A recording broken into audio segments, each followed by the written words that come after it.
Hey there, thanks for tuning in to our October 2023 Community Design Challenge recap. If you want to see some of the awesome submissions from this month's Design Challenge, along with our peek at our November 2023 Design Challenge, stick around.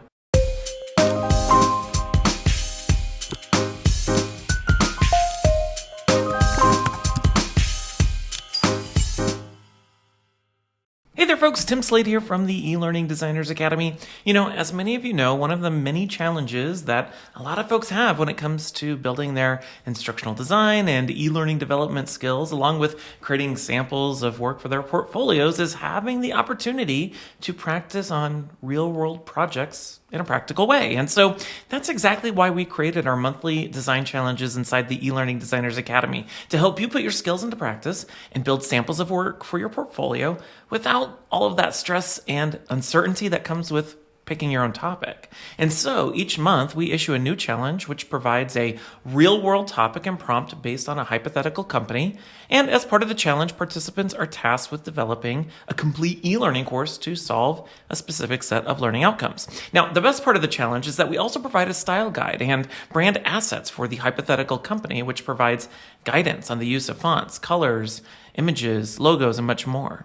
And then at the end of the month, we review all of the submissions, host a recap just like the one you're watching right now, and announce a winner. And of course, the great thing about our monthly design challenges is that each month, as we announce a new challenge, we'll have a growing library of sample project topics for you and others to pick from as you continue to grow your skills and build your portfolio.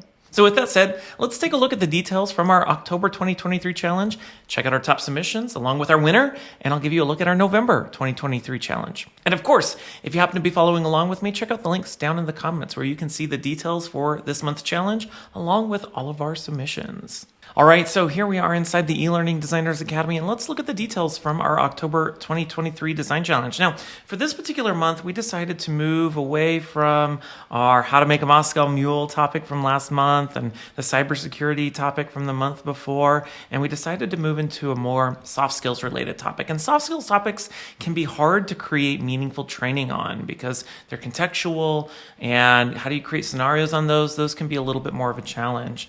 And so for this particular challenge, it was all focused on time management for virtual employees. And so our participants were hired as instructional designers for Peak Leadership, an e-learning vendor that creates soft skills courses to support enterprise talent development programs. And for this challenge, participants were tasked with creating an interactive e-learning course to help employees build stronger time management practices in their remote and hybrid working environments. And so just like with all of our previous challenges, we provided a set of learning objectives for each of our participants to hopefully accomplish inside their sample project. For example, time blocking, learning about time blocking calendars for meetings, tasks, and focus time, or leveraging different virtual tools to improve communication.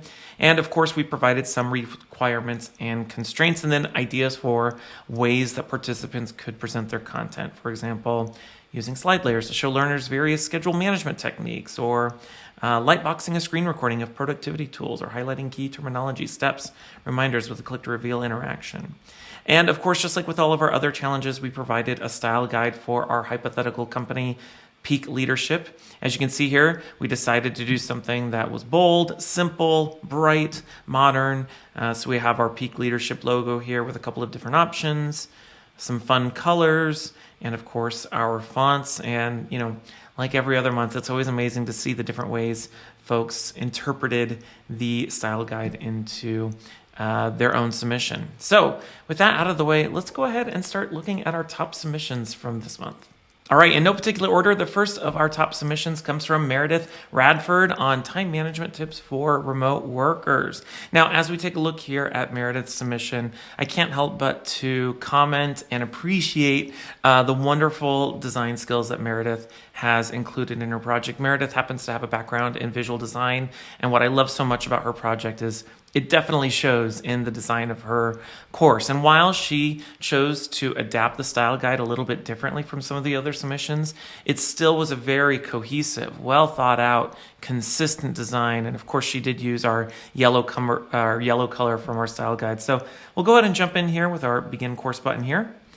And we get a starting screen here with some learning objectives here. This course was, or this sample project was built in Storyline, and it was a text-based course, as you can see here.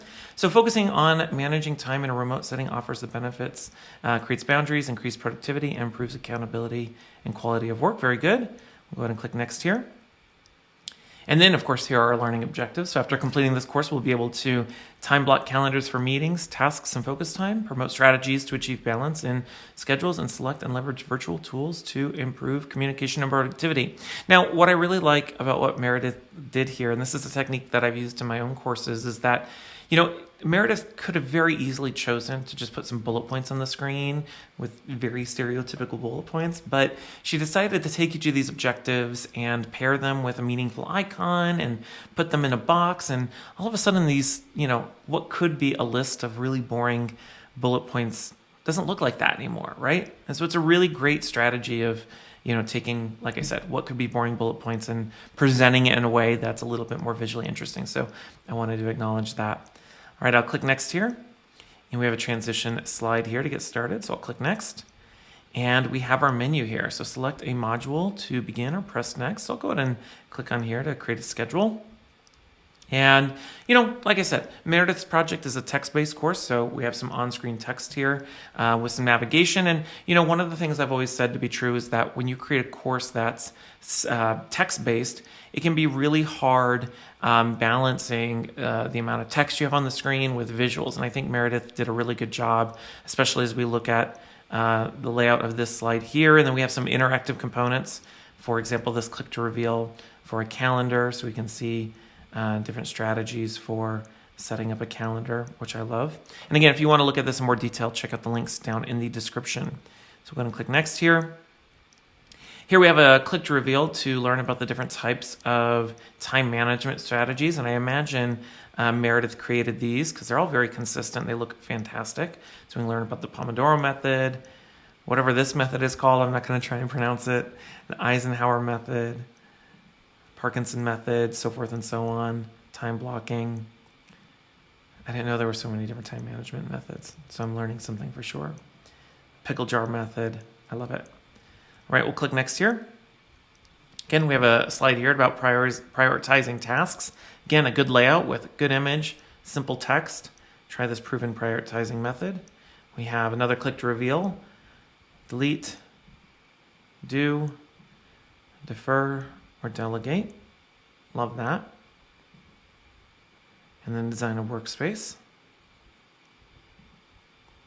And a simple drag and drop interaction here. So which items belong in your workspace? Well, I need a screen and I need to oh, that's a TV actually. I don't need a TV in my workspace. I need a lamp and I need my calendar and I probably need my phone, but I don't need my games. I don't need my laundry, and I like plants. I have a plant, so I'm going to keep a plant in my workspace. So, a simple drag and drop interaction. We'll look at a few more slides here. There's another click to reveal.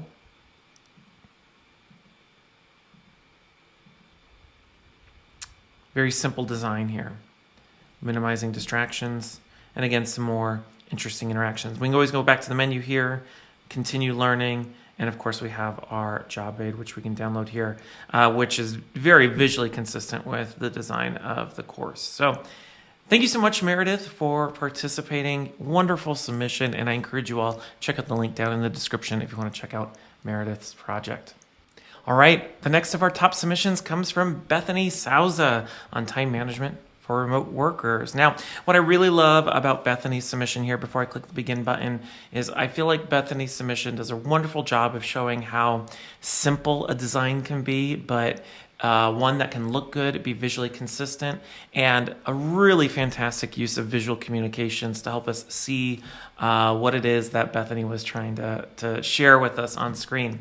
Now, before I click the begin button here, Bethany used Vyond for a lot of video animations, and as you'll see here, she does a really good job blurring the lines between what was in Vyond or what was created in Vyond and what she has here in Storyline. So I'll go ahead and click the begin button and we'll watch a little bit of her course here.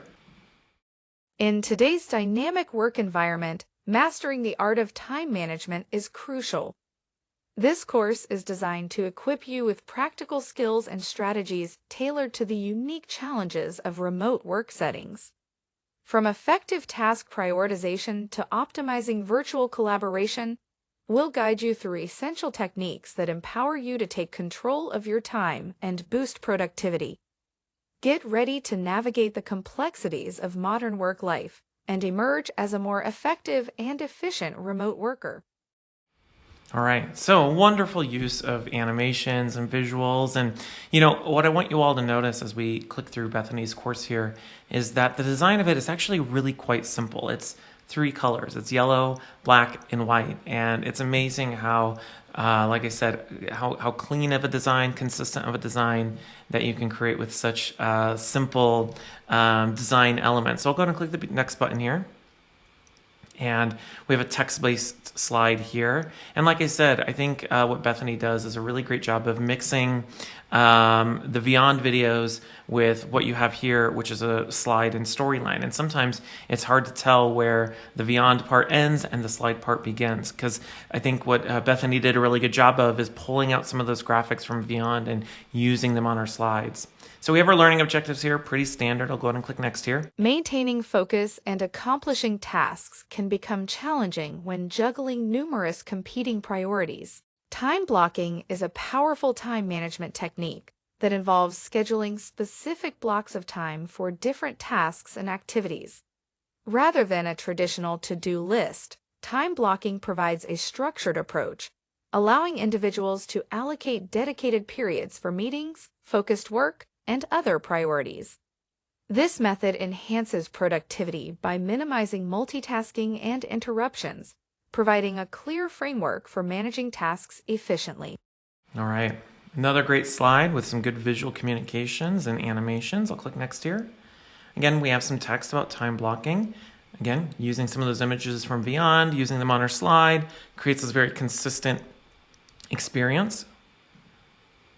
And then we have a click to reveal interaction. This is a really great example of using those graphics from Beyond on her slides to, again, I keep saying it, create that consistent experience. I'll click each one of these here. We get some content here about each day of the week and the benefits of time blocking. Very good. And again, check out the link down in the description if you want to click through all this on your own. Zoom fatigue is a common challenge for remote workers, stemming from the prolonged use of video conferencing platforms. It often results in mental exhaustion and reduced productivity. Managing screen time and remembering to schedule breaks can help remote workers combat Zoom fatigue and optimize their workday. All right, I'll click next here. And we have a simple click to reveal with some markers here. Pretty simple. And I'll click next here. To optimize communication and productivity among remote workers, harnessing the potential of virtual tools is essential. Video conferencing software, project management tools, collaborative document sharing platforms, instant messaging apps, and screen recording software each have a role to play in keeping your team efficient and connected.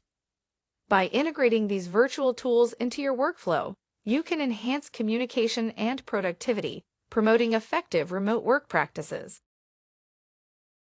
All right. And then we learn about some different visual or virtual collaboration tools here with some content. I'll click next here. One important thing to keep in mind is that not every communication with your team needs to be a meeting. While meetings are essential for communication and collaboration, excessive meetings can disrupt productivity and lead to Zoom fatigue. To avoid this, remote workers should prioritize clear agendas, shorter and more efficient meetings, and consider alternative communication methods like email or asynchronous communication tools when appropriate. This approach allows remote workers to manage their time effectively. All right, I'll go ahead and stop here. Like I said, if you want to click all the way through Bethany's course, make sure to check out the link down in the description. But wonderful work, Bethany. Great use of Beyond as a tool, integrating that into Storyline, creating a visually consistent and engaging course. So thank you so much, Bethany. All right, the next of our top submissions comes from Danielle McGovern, managing her time as a remote worker. And as we look at her course here, which she built in Storyline as well, you can see Danielle did a wonderful job taking the essence, the spirit of the peak leadership style and adapting it for her course with a great use of the fonts, the colors, adding a character here, doing some dynamic stuff with transparencies here in the background. An overall really great looking slide layout here. Now I'll go ahead and click the begin button here, and Danielle has done a text-based course. Again, with text-based courses, it can be hard balancing what you have on screen versus the text, but I think Danielle did a great job taking what was in the style guide and creating a clean layout here. So we have some information here on some common challenges with remote work. So I'll go ahead and click next here. Simple navigation. And of course, we have some unexpected benefits, which I love. Very good. And there's some little details here that I really want to highlight that I think Danielle did a great job with in the design of her slides. So first off, you can see little details like these little, this grid of squares, which was included in the style guide. She's including that here. But even little things like having the hand pop out here, create some, really good texture, a dynamic look to what otherwise could be a static and boring image here. So go ahead and click next here. And we have our main menu. We're going to learn about 3 things: strategies, tools, and of course we have our test here at the end. So I'll go ahead and click and we'll go through the strategies first. Okay, we have strategies for blocking a calendar, optimizing communication, eliminating distractions. So we'll start here, blocking our calendar. And we have some information on how that can help us. And we can see some examples here. And here we have a simple tabbed interaction, kind of a visual comparison here. So we can see what a fragmented schedule looks like. This is what my schedule looks like a lot of times versus a blocked schedule where we can group those things. That's very nice. Nice visual comparison there. I'll click done. And we're back to our main menu here. So we'll talk about optimizing communication. Again, we have some information here to help us understand the basics. And eliminating distractions, we'll click in there. And again, some basic information to help us understand that as well. With some on-screen content, good use of animations, really great layout, clean design.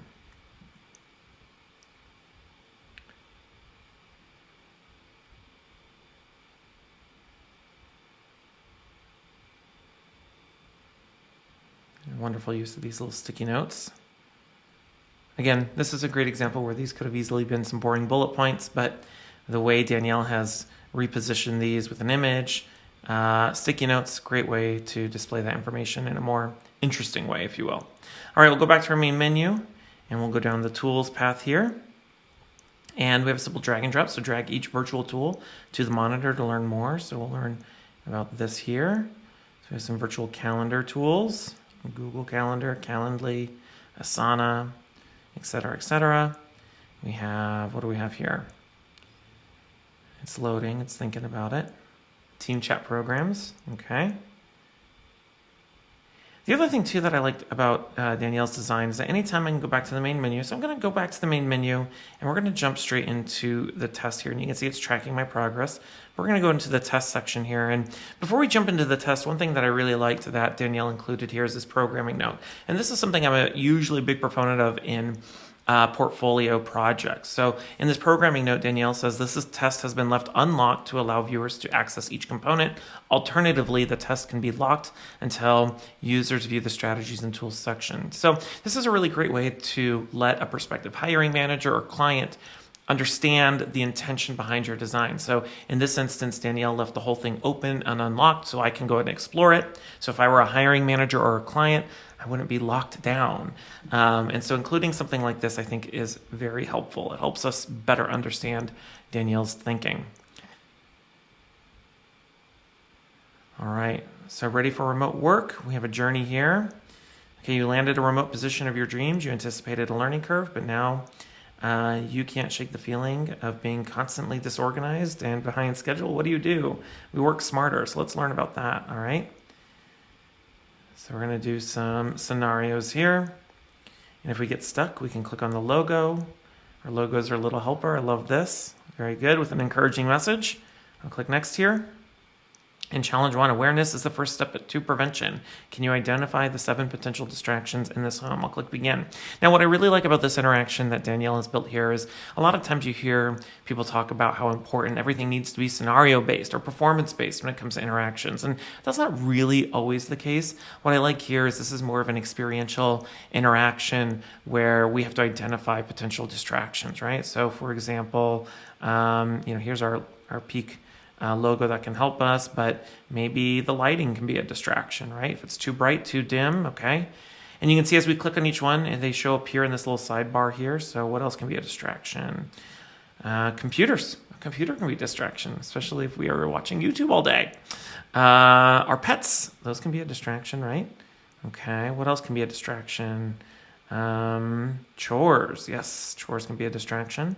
Again, feel free to check out the link down in the description if you want to read these in more detail. I'm just going to click through these real quickly. Our phones are definitely a distraction. Hobbies can be a distraction. Absolutely. What else? The window. Yes. Oh, I found everything. Okay. You're now a master of distraction, recognizing distraction. Very much. All right. Good. I'll click continue here. We'll click next to continue on. Great little interaction. Okay, challenge number 2, use calendar blocking to schedule a team meeting. Remember, clear communication is key. All right, so we have another interaction here. This one's a little bit more interesting. It's like a scenario. So we have Leah, our manager. I'm scheduling this week's team meeting. Does Thursday morning work for you? Hold on a moment. I'll check my schedule. Double click the calendar icon to view your schedule for the week. Okay, so we're seeing if Thursday morning works. I'll double click the calendar. Thursday morning does work, but that would create a fragmented schedule, right? So maybe we should put the meeting with one of our other days. How should we respond? Now, I'm going to intentionally get this one wrong. Of course, we need help. We can double click on our help icon here. So we talked about calendar blocking. I'm going to do Thursday morning. Let's see how that goes. Thursday morning sounds good. I'm totally free. Great. Thursday morning it is. We have a transition here. As the week progresses, more people request meetings with you, and because you consider your blocks of work time as free time, your calendar becomes fragmented, which is not good. So now we have a fragmented calendar. We can kind of see how that affects our schedule. All right, so let's try again. Obviously, this time we're going to do Friday morning.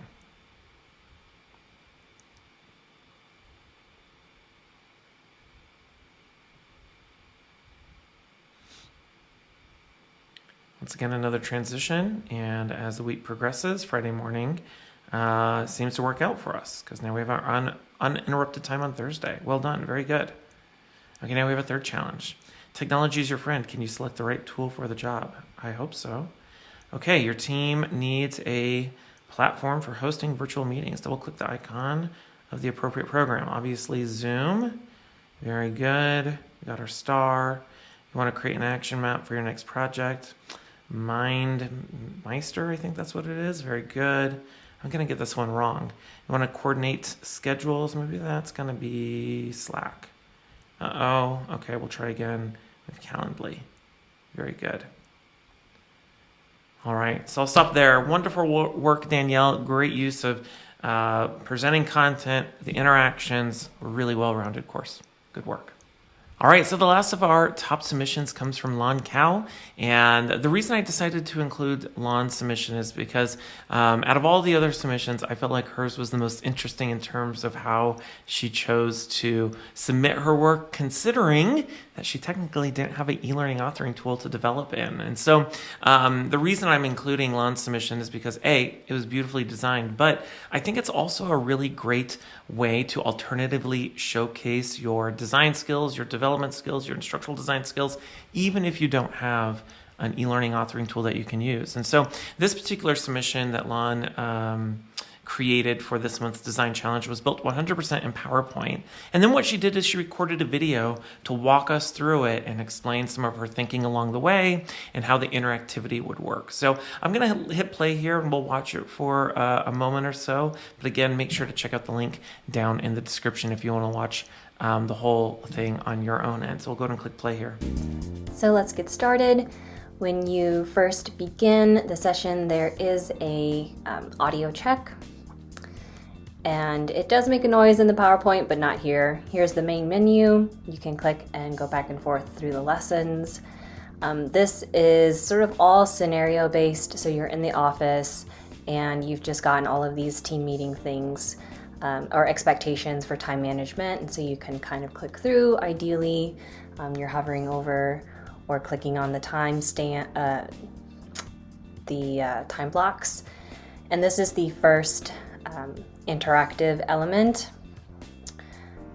In an ideal world, you would be able to click and drag on this, but it's in PowerPoint, so here's just a little animated version to kind of give you an example, and then some tips on establishing the focus time.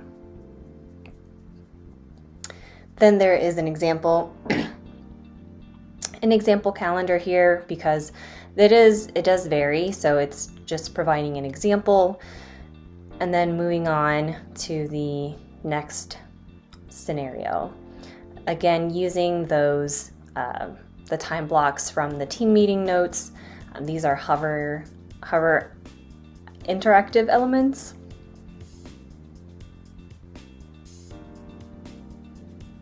And then you have to make the choice of what to do. So I went ahead and just clicked through each one of the options and kind of explained what happened because you chose that option.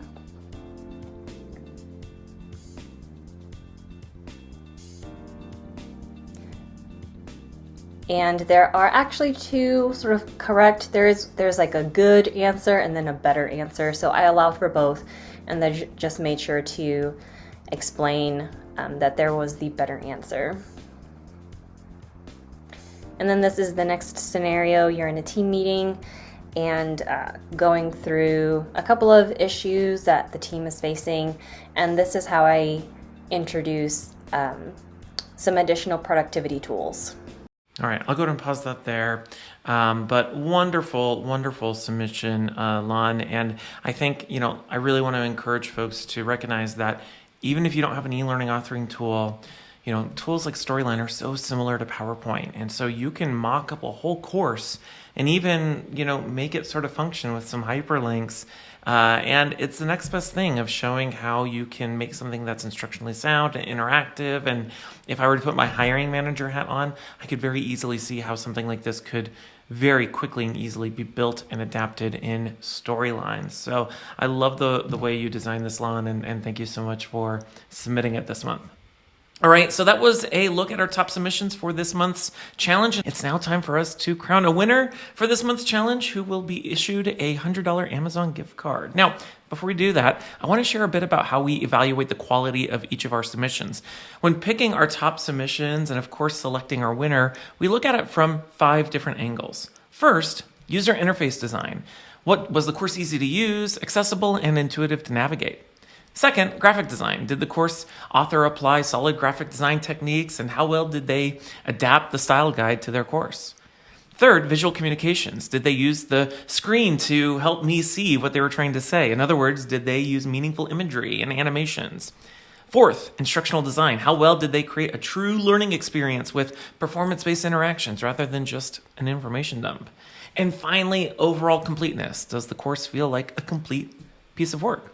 Now, I gotta say, as we've been hosting these challenges each month, the quality of the submissions have improved each time. And so picking a winner for this month's challenge was no easy task, but the one that stood out to us the most was from Danielle McGovern. What I loved about Danielle's course was her consistent design, engaging interactions, and overall attention to detail. So congratulations, Danielle, on your win for this month. All right, so that's a wrap on our October 2023 challenge and a look at our top submissions and, of course, our winner. As always, I want to send a special thanks to everyone who participated and shared their hard work for this month's challenge, so thank you. And of course, if you'd like to see all of the submissions for this month's challenge or participate in our next month's challenge or just use one of our past challenges as a topic for your own sample project, check out the links down in the description. Otherwise, thank you so much for watching. If you haven't done so already, make sure to click that like, subscribe, and of course, that bell button to get alerted the next time I publish a video just like this one. And of course, join us inside the eLearning Designers Academy, where we help instructional designers and e-learning developers grow their careers by focusing on skills first. My name is Tim Slade, and until next time, I'll see you around.